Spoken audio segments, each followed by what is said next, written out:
This video is actually about Bitcoin and Bitcoin ETF. So if you're anti-Bitcoin, if you're anti-crypto, well, I'm so sorry. This video is probably not for you. But there are still some pretty interesting things that even if you're not into Bitcoin or crypto, might enlighten you and make you see things a little differently. And also, I do believe the role of crypto is it's digitizing gold in many ways. Anyways, the big mega news is that the world's largest asset manager, BlackRock, has been driving a huge optimistic view in terms of institutional investments in Bitcoin. Because in the end, BlackRock could care less about crypto or Bitcoin or anything, just like a lot of other people. But what they do care about is money that they can make, just like everybody else. But in total, seven major institutions have applied for a Bitcoin ETF, which means that it's driving investors, whether institutional or retail, to pour more money into crypto and or Bitcoin. But what does this mean? This means that more people are going to be tossing in their money. Now they could all lose their money. That's the thing. And I get a lot of people think this is a scam. But why would they do this right now? Why would these large, insanely wealthy asset managers do this right now? Well, it all has to do with this halving, applying with the SEC to get the Bitcoin ETF approved, giving it, according to Bloomberg, a 50% chance of getting approved, which is a really big deal. Another transfer of wealth a la FTX? Well, probably not like FTX. Now, there's a giant reason for this. The reason is the halving is coming next year. This happens every 4 years.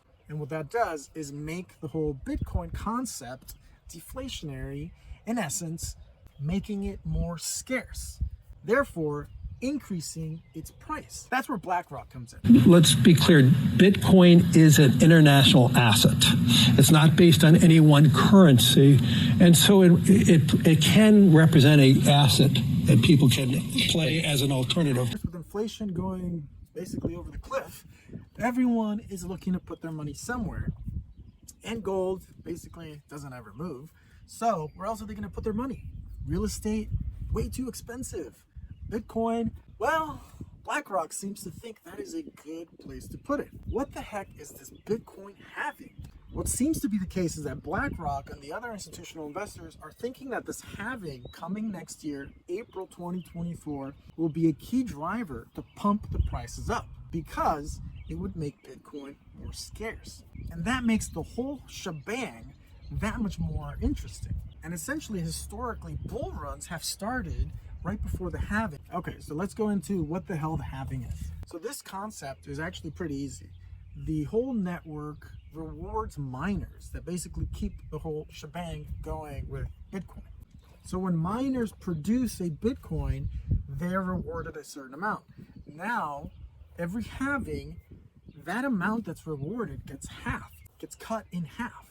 Therefore, the free-flowing Bitcoin out there, in theory, gets more scarce. Just take a look at some of these charts. Well, this chart is an example of price performance at the halving or before the halving. And that's what makes this whole thing super, super interesting with BlackRock and the other asset managers. Now, of course, the game is rigged, right? Every game is rigged. And these people want to play the game, and they sure as hell want to have an advantage over anyone else. Whether BlackRock has an advantage in the stock market or whether they have it in real estate. I mean, they own so much. Probably own a couple of governments as well. And certainly politicians. That's the thing. Everything is rigged. But that's not what this video is about. I find the whole thing extremely interesting that they're jumping on board at this time versus years ago at the last halving, July 2016. So the first halving occurred in November 2012. The second one, July 2016.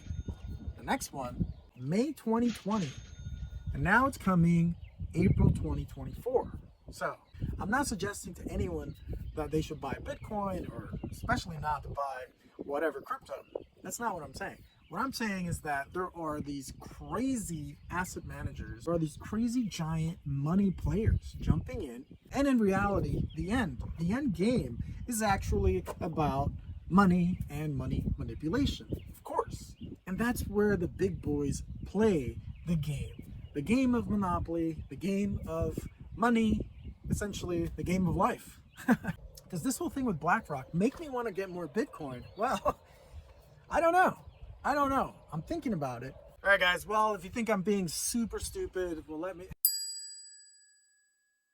Given what happened with FTX, Voyager, Celsius, and all the other scammers, there's certainly more questions when it comes to all of this stuff. So, yes, who is not afraid of getting scammed or surviving another giant crazy crash? One giant Ponzi follows another.